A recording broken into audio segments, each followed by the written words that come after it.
Alabama's WVUA News at 6. Tonight on WVUA News at 6, gas prices continue to rise, but just how high will they go? Possibly $5 plus. The ground's been broken on a national water center coming to the University of Alabama campus.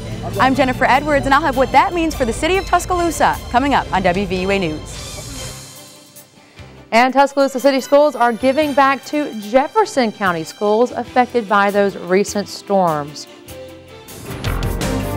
One-of-a-kind facility is calling the University of Alabama campus home. Water is a very basic essential for everyday life, and sometimes we might actually take that for granted. But now the National Oceanic and Atmospheric Administration National is opening a water center at the University of Alabama. They want to learn basically about things like drought and floods. And that's our WVUA reporter Jennifer Edwards has more on the new water center and what it means for the city of Tuscaloosa. With the turn of a shovel, it was official.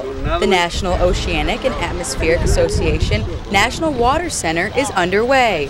It will be the first building of its kind to really bring together research on water nationwide.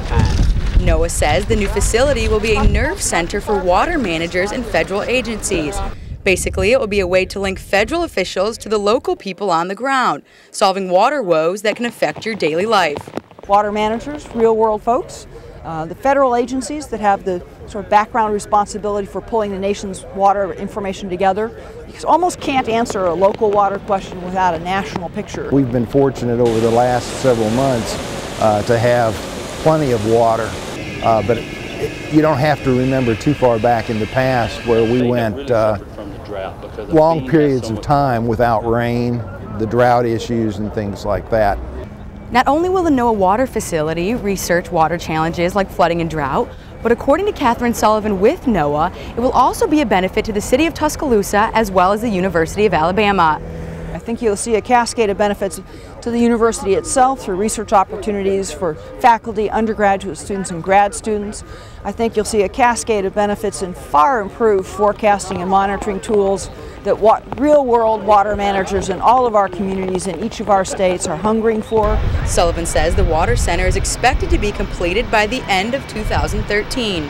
Reporting in Tuscaloosa, Jennifer Edwards, WVUA News. Dr. Joe Benson says UA is leasing the property to NOAA. He expects researchers from UA and other schools across the region to work with the center.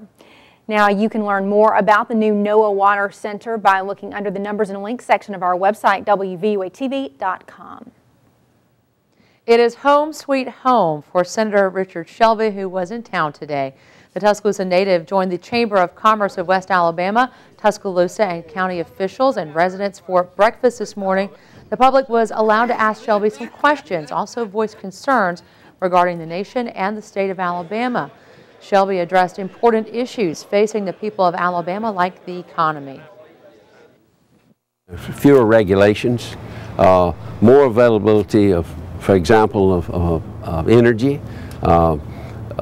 We've got to get through this housing crisis and get our banks in better shape, because they're the key to loaning money to small businesses.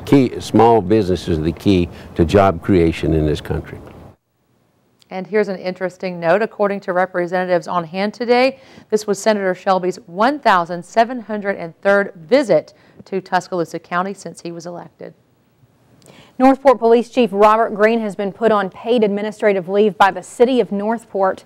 There was no mention of Green's leave during Monday's Northport City Council meeting, but the council voted for an internal audit on the operations of the Northport Police Department. Green was suspended in 2009 for inappropriately retaliating against then Assistant Chief Sharon Crowder. Northport Mayor Bobby Herndon says everyone is subject to an evaluation at some point. Things that I can't share right now, but hopefully all this will come back positive, and Chief Green will be back at work, and our police force will be, they're a great police force now, but everybody needs evaluating from time to time, so that's what the council decided to do. And our email to Chief Green has not yet been returned. West Alabama students are giving back to those affected by the recent storms in Jefferson County. The city school board was encouraged by the generosity of others after the April 27th tornado, so they challenged their students to pay it forward by collecting donations. The students did that. They raised more than $3,000 doing things like selling popsicles. Also, if someone had their shirt tail out, they would collect money from them. One teacher told us it's important to show compassion for others. Generosity is one of our character words, and so anytime we can help our children to actually actively participate in developing character through generosity, compassion, those are things that we want children to experience, and that's what they did. They experienced it through their giving.